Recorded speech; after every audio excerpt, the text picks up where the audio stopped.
Okay, so I want you to forget your traditional blockbuster heroes for a second. Oh, here we go. No, seriously. Forget the Caped Crusaders, the super spies, the guys jumping out of helicopters in slow motion, All the fun stuff. all the fun stuff. Because the mission we are embarking on today is infinitely smaller. It's far more dangerous, and it takes place in a landscape that's, well, it's more complex than any city or alien planet. We're going inside you.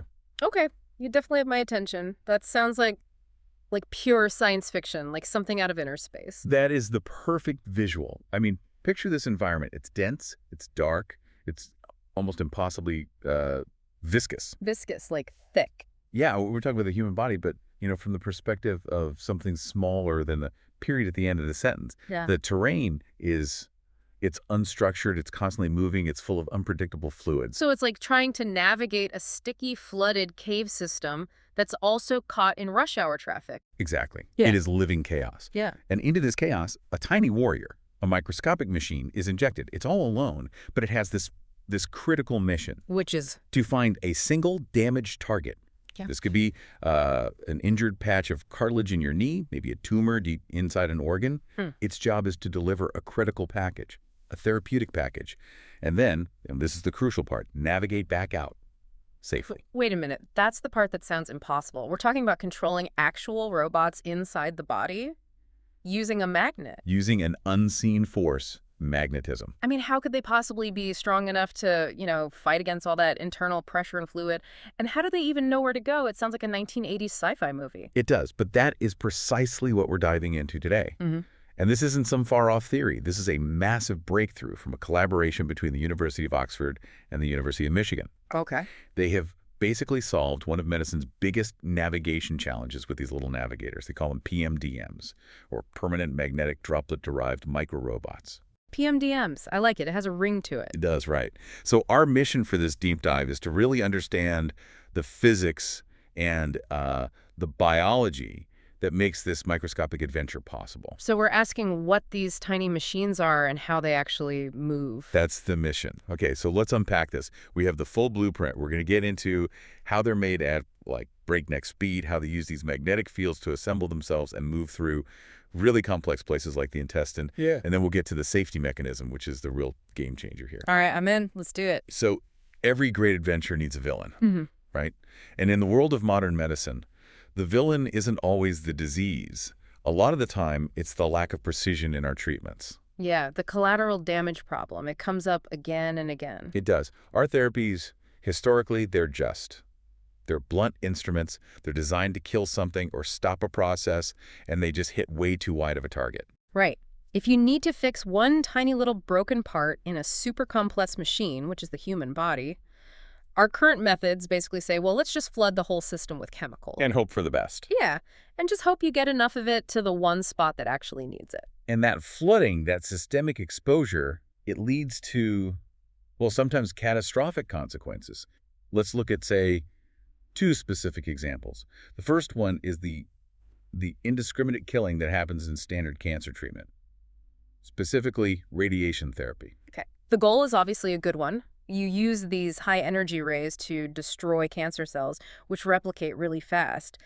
But the tech itself, it's an external beam. It's an external beam. It has to pass through healthy tissue to get to the tumor. So it can't tell the difference. Not at all. The rays are, they're notoriously incapable of distinguishing between a cancerous cell and the perfectly healthy cell right next to it. We're basically firing a shotgun at a target the size of a pinhead. And that's why the side effects are so severe. I mean, patients suffer because all that healthy tissue around their vital organs is getting damaged, sometimes permanently, right alongside the tumor. It's scorched earth tactics. Yeah. You might kill the cancer, but the cost to the patient's long-term health can be just massive. Right. But it's not just radiation.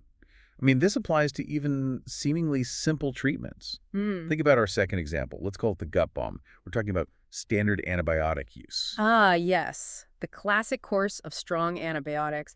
You take them, the infection goes away, but your digestive system feels like it's staging a rebellion for the next 2 weeks. Because it is. Antibiotics are, by design, broad-spectrum killers. Yeah. They don't just go after the one bacteria that made you sick. No, they kill everything. They attack and often just decimate the beneficial microorganisms in your gut biome. Yeah. And that's critical for, everything from absorbing nutrients to your immune function. So you solve one problem, the local infection, but you create a whole new systemic problem by wrecking your body's natural balance. Exactly. So if the villain is this lack of precision, then the hero, the PMDM, has to be engineered to deliver its payload only to the damaged cells. It has to leave everything else completely untouched. That's the holy grail then. But it brings up the big question, why haven't we solved this already? What was the big engineering challenge? That is the historic dilemma. It's a physics paradox that engineers have been banging their heads against for decades. It comes down to two contradictory features that these microrobots have to have at the same time. Okay, lay it on me. What's the catch that kept this in the realm of science fiction until now? Okay, requirement number one, efficient locomotion. To move through the body, which is, viscous and pressurized, they need permanent, strong magnetic components. They need a hard, powerful engine that can be controlled reliably from outside. Okay, strong magnet. Got it. Requirement number two, multifunctional cargo loading. The medicine itself, the drug, the living cells, it needs to be carried in a soft, flexible, biocompatible material. Something like a hydrogel that won't shatter and can be, safely degraded inside the body. So, a hard, powerful engine bolted to a soft, squishy, flexible container. I can see the problem. Yeah. And whenever engineers tried to combine them in the past, it failed. How so? Well, they ended up with two kinds of useless robots. First, you had the flimsy ships. This is where they tried to mix soft magnetic bits into the hydrogel. And it was just too weak. Exactly. The magnet lost its permanent integrity. It couldn't hold a strong magnetic field, so you'd lose control. It would just demagnetize and drift away. So it fails the mission, and now you have this little rogue piece of metal stuck somewhere dangerous inside you? Great. Precisely. On the other hand, if they went all in on hard, powerful magnetic materials, they created brittle shells. The robot was just too rigid, too fragile. So it would just break apart. Right. It would break apart in the rough environment of the body, lose its payload somewhere useless, or, even worse, it could splinter into tiny pieces that cause inflammation. That really is a fundamental design paradox, then. Power and stability versus flexibility and biocompatibility. How do you get both without compromising everything? And that is the monumental breakthrough the Oxford and Michigan team achieved. They stopped trying to force the materials to blend together. So what did they do? They separated the functions entirely within one single microscopic unit. Okay, here's where it gets really, really interesting. The team, led by Molly Stevens at Oxford and Sharon Glotzer at Michigan, they decided to try a two-faced design. Two-face? Yeah, officially, they're called Janus Droplets. Ah, Janus, like the Roman god with two faces looking forward and backward. Exactly. So one face is all about the physics of movement, and the other face is all about the biology of delivery. A perfect separation of powers. Separation of powers on a microscopic level. I love it. Let's use our analogy engine to really get this. Forget the science for a second. Sure. Imagine these droplets. And remember, they're only about 0.5 millimeter wide, so like a tiny grain of sand. Imagine they're like little specialized two-tone capsules. Okay, like a fancy piece of candy or something I'm tracking. Pretty much. So side A, we'll call that the cargo bay. This is most of the capsule. It's the soft, flexible, biocompatible part made of hydrogel. And that's the squishy part. That's the squishy part. And it's completely customizable. You can tailor it to carry almost anything. Drug nanoparticles, proteins, or, as we'll see, even living cells. It's the soft, friendly side of the machine. The part designed to play nice with the body. Exactly. Now, side B, this is the engine. This is the hard, dense phase that's embedded in the capsule, but totally separate from the cargo area.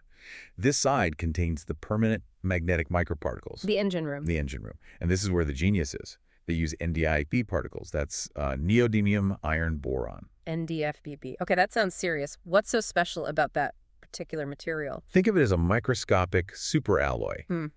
Neodymium magnets are, well, they're famous for being incredibly powerful for their size. And for this mission, they provide extremely high residual magnetization, meaning once you magnetize them, they stay magnetized permanently. And they're many, many times stronger than any soft magnetic material could be. And that permanence is what lets you control them reliably from outside, even when they're swimming through all that bodily gunk. Precisely. The strength overcomes the drag. So the Janus design solved the paradox. They didn't blend the hard and soft materials. They just packed the dense, powerful NDFeB particles into one dedicated face. Which leads back to my earlier question. How on earth do you manufacture these perfect little two-faced things consistently? You can't just have someone with a tiny pipette making them one by one. You definitely can. And that brings us to the manufacturing process, which is just as clever. They use a technique called cascade tubing microfluidics. Cascade tubing. Okay, you lost me. Forget the name. Think of it less like baking and more like a super high-speed nanoscale soda fountain.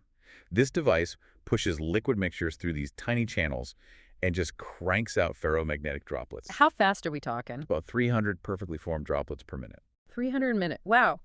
Okay, so that takes it from a lab curiosity to something you could actually scale up for manufacturing. But still, how does the machine get that perfect two-phase separation inside each tiny droplet at that speed? This is the magic part. It uses gravity. Gravity. Yeah. So the mixture they pump in has the hydrogel stuff and these dense ND-Feb particles. As the device spits out each droplet, gravity and surface tension just take over. The ND-Feb particles are way heavier, way denser than the hydrogel. So they just sink. They sink. They settle rapidly at one end of the droplet, which pushes all the lighter hydrogel material to the other side. So gravity is doing all the hard work. It automatically separates the magnetic engine dust to the bottom and the soft cargo bay to the top. It creates that perfect Janus structure every single time, 300 times a minute. Bingo. It's leveraging natural physics for high-speed assembly. Once that separation happens, they hit it with some UV light to harden the shape, then a magnetic field to permanently magnetize the particles, and boom, the PMDM unit is finished, ready for launch. The fleet is built. Okay, now for the really crucial part, the choreography. How do you actually make these little magnetized capsules move where you want them to go? This is where it goes from physics to dynamic choreography, as you said. By applying a specific kind of external magnetic field, it's called a precessing magnetic field, the individual units do something amazing. They self-assemble. They build themselves. They do. Their magnetic poles, their little internal compasses, they all align perfectly, and they just snap together end to end into these flexible chains. So the magnet outside doesn't just pull them, it forces them to line up and form a train. Exactly. They can form chains of 2, 3, up to 8 units long, and once they're assembled, that same dynamic magnetic field tells the chain how to move. How? What does precessing mean in this case? It means the magnetic field is spinning or wobbling around the axis of movement. So imagine you're holding a giant magnet over this chain of little robots, but you're slowly circling the magnet just above them. That spinning field causes the magnetic engine in each robot to want to follow it.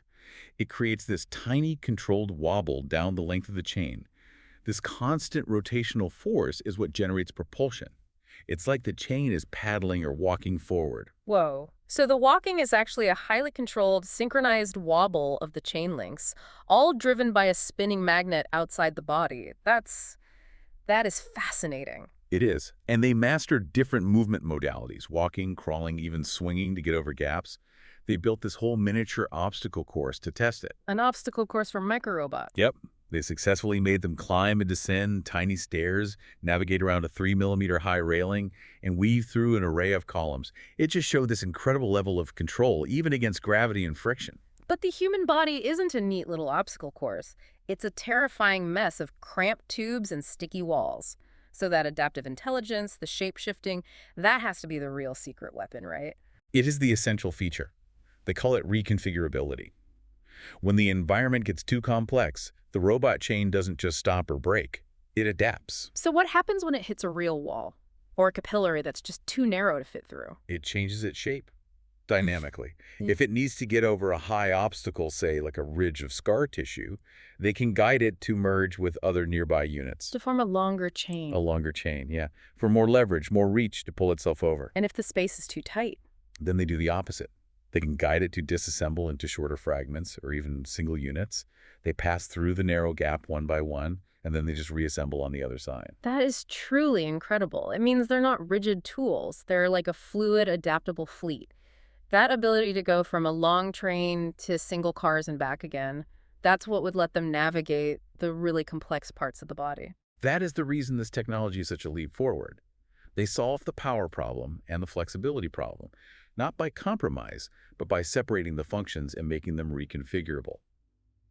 So once they proved the fleet could be built and it could move, the next huge step was proving the cargo bay actually worked, that it could be customized for, completely different missions. Right, because delivering chemo to a tumor is a totally different ballgame than, say, delivering living stem cells to repair a knee. The cargo has completely different needs. Exactly. And they tested for both of those scenarios. So for mission 1, simple drug delivery, they needed a pretty rigid hydrogel. They used a material called PEGDA, loaded up with some fluorescent beads so they could track it. And that was that. The rigid material keeps the drug stable. Okay, standard payload delivery. But then came mission 2, and this is the massive leap, delivering living therapeutic cells.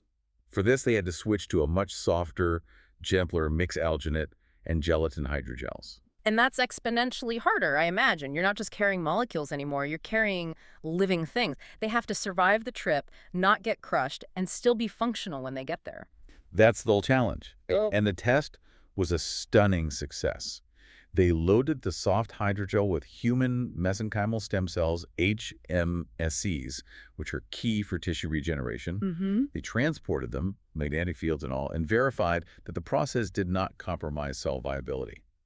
The cells arrived healthy and ready to work. If they can carry viable stem cells, that changes everything. We're not just talking about delivering chemicals anymore. We're talking about delivering biological machinery. Like the body's own repair crews dropped off exactly where they're needed. It's like dropping an engineering team onto a damaged oil rig, yeah. And to prove this could work in a realistic setting, they moved on to biological models, 2 key tests. Okay. First, the gut test. This was done ex vivo, so outside a living body, but using a real porcine intestine. The intestine. That has to be one of a worst-case scenario environments, right? It's not smooth, it's not calm. Not at all. I mean, first, the surface is covered in these dense finger-like things called microvilli, so it's super high friction.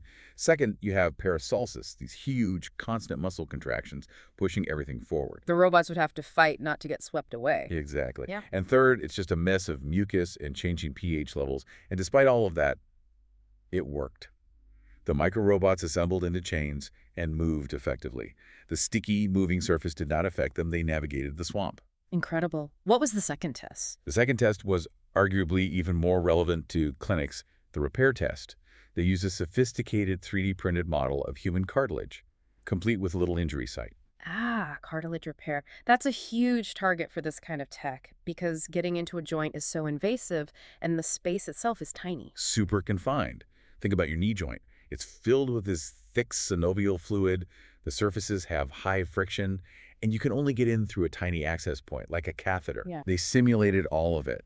They injected the PMDMs through a catheter, used a magnetic field to assemble them into a chain, and then guided that chain right to the target injury site. They had to navigate a zero visibility, high friction, confined space. And they did it. They did it. Which brings us to the climax of the mission, the payload drop. How do you make sure the drug is released only at the target? Yeah, it can't just be leaking out the whole time. It needs a trigger, a biological tripwire. That precise tripwire is an enzyme called collagenase. Collagenase. Yeah. It's naturally involved in breaking down and remodeling tissue, and you find it in much higher concentrations, specifically at sites of injury or inflammation like their simulated cartilage injury. So they designed the hydrogel to degrade rapidly, only when it's exposed to that specific enzyme. That is true programmatic delivery. The robot shows up, it reads the local chemical signature, sees high levels of collagenase, and says, okay, this is the spot. It's context aware. And they took it even further. They demonstrated timed, multi-stage delivery. They made these hybrid chains by linking the rigid PEGDA segments with the softer, fast-degrading alginate ones. Why would you need that? Why not just dump everything at once? Because a lot of treatments need complex timing. You might need a big, immediate dose of an anti-inflammatory drug, followed by a slow, sustained release of growth factors over the next 2 or 3 days to actually rebuild the tissue. Ah, so you get 2 different release profiles from one delivery. Exactly. The soft segments, when they hit the collagenase, give you an immediate burst release. That's your anti-inflammatory. Meanwhile, the rigid segments degrade much more slowly, giving you that essential delayed release of the regenerative stuff over time. That's just phenomenal engineering. But, okay, we have to talk about the elephant in the operating room. These are permanent magnets. What happens when the job is done? This brings us to the safety feature. Retrieval. This is the absolute mic drop moment for this technology. It's their biggest competitive advantage and most important piece for clinical viability. In the past, if microrobots left magnetic particles behind, they could just stay there forever. And cause all sorts of problems. chronic inflammation, immune responses. You basically trade one problem for another. You have to be able to clean up your microscopic mess. Absolutely. And they did. In that cartilage test, after the drug was released and the job was done, they didn't just abandon the robot fleet. They guided the entire magnetic chain back to the catheter they started No from way. and retrieved them using a magnetic catheter. They pulled them back out. They essentially vacuumed the fleet back out. But wait, hold on. How does the catheter know to grab the PMDMs and not, say, some naturally occurring iron in the body or someone's hip replacement? That is a brilliant and critical question, and the answer is in the specificity of the magnetic field. It's not just a giant on switch. It's a highly calibrated, specific dynamic field. Precessing, spinning one. Exactly. The PMDMs are permanently magnetized with that super strong ND-Fab, so they respond in a very predictable, choreographed way to that specific spinning field. Natural iron deposits in your body aren't permanently magnetized like that. A titanium hip implant is stationary. They won't dance to that specific magnetic tune. So the system is tuned only to the PMDM's signature. That's how they can be sure they're grabbing the right material. It ensures specificity. So the ability to do the full life cycle delivery and then complete extraction, that solves the huge long-term safety problem that plagued all the previous attempts. It's the difference between a treatment and what is basically microscopic surgery with no residue left behind. Exactly. One of the co-first authors, Yuanshen Cao, he emphasized that for these to be viable, biosafety comes before performance. And this retrieval capability just sends that safety profile through the roof.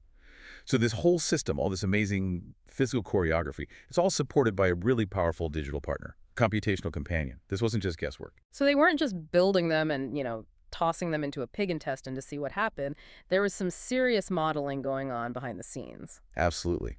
The team developed a specialized computational platform using molecular dynamics simulations. This is where they really optimized the physics of the design. Molecular dynamics. What does that actually mean for you and me? What is the computer doing?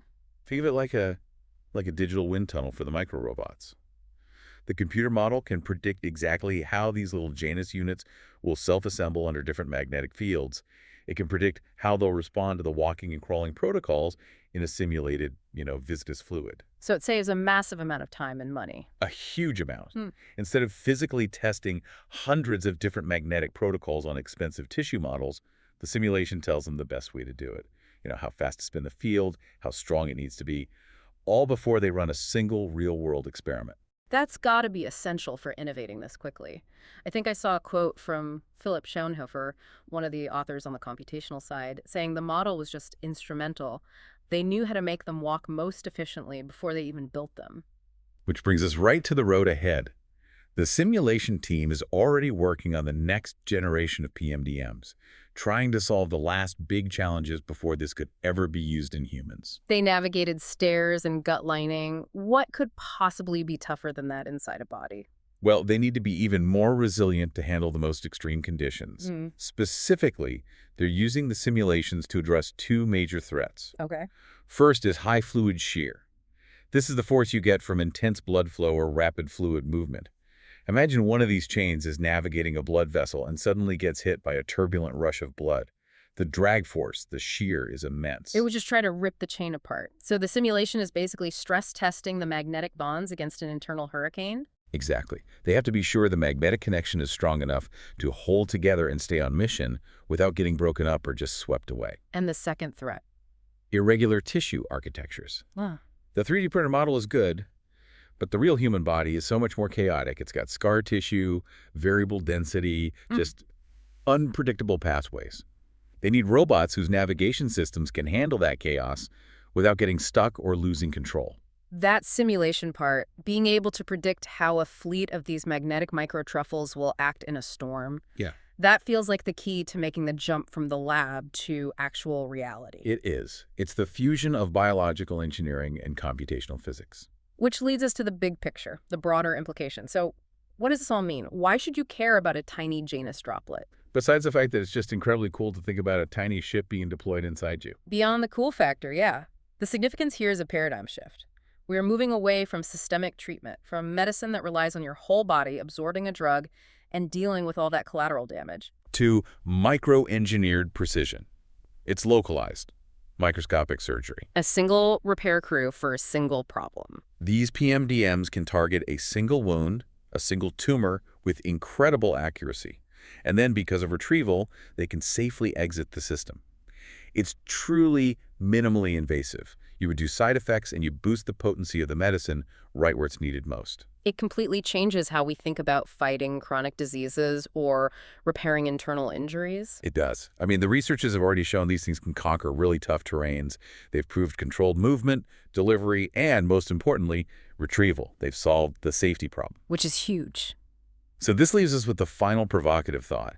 If we can master controlled magnetic movement and safe retrieval in places as dense and difficult as a knee joint or the gut, what seemingly inaccessible part of the body is next? What critical place is currently too delicate, too deep, too risky for traditional surgery will be the next target for the magnetic microfleet? Wow. I mean, could it be the tiny, delicate wiring deep inside the brain? Treating microscopic aneurysms that are just inoperable right now. Or maybe delivering regenerative cells to the back of the eye. The possibility. I mean, they literally span the entire human body. That's a powerful thought to end on. Well, thank you for joining us for this deep dive into the world of magnetically controlled microrobots. If you want to explore the engineering details of those Janus droplets even further, definitely look for the work published by the teams at Oxford and Michigan in Science Advances. We hope this gave you the shortcut to understanding one of the most exciting breakthroughs in precision medicine. We'll see you next time.